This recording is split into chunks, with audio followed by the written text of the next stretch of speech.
Informasi selanjutnya, Saudara, tersangka kasus kekerasan seksual IWAS resmi menjadi tahanan Kejaksaan Negeri Mataram setelah seluruh berkas dinyatakan lengkap.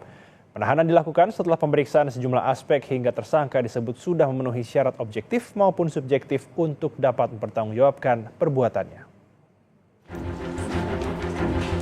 Tim penyidik di Treskrimum Polda NTB membawa tersangka kasus kekerasan seksual IWAS ke Kejaksaan Negeri Mataram setelah seluruh berkas dinyatakan lengkap atau P21 tahap 2. Sempat tak mau berkomentar, namun tersangka kemudian menjawab pertanyaan wartawan dengan singkat. Karena yang satu tujuan saya, kebenaran pasti akan terungkap. Sekian dan terima kasih, kebenaran akan terungkap. Aku yakin tidak salah. Saya tidak bisa menjawab, yang penting kebenaran akan terungkap. Tersangka yang awalnya terlihat tenang, seketika menangis setelah jaksa penuntut umum menyatakan tersangka harus menjalani masa penahanan di Lapas Kelas 2 Akuripan, Lombok Barat.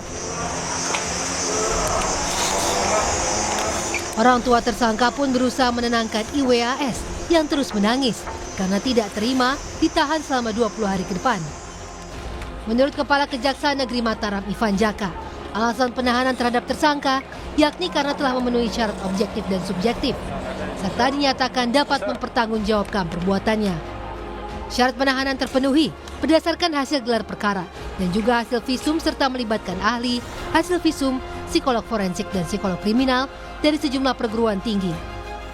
Dengan dasar penahanan karena telah melanggar pasal 6 huruf C dan A junto pasal 15 ayat 1 huruf E Undang-Undang 12 tahun 2022 tentang tindak pidana kekerasan seksual. Untuk itu, lembaga pemasyarakatan pun sudah menyiapkan, setelah berkoordinasi adanya sarana prasarana yang khusus bagi penyandang disabilitas, juga adanya pendamping. Tersangka kemudian langsung dibawa ke Lapas Kelas 2 Akuripan, Lombok Barat.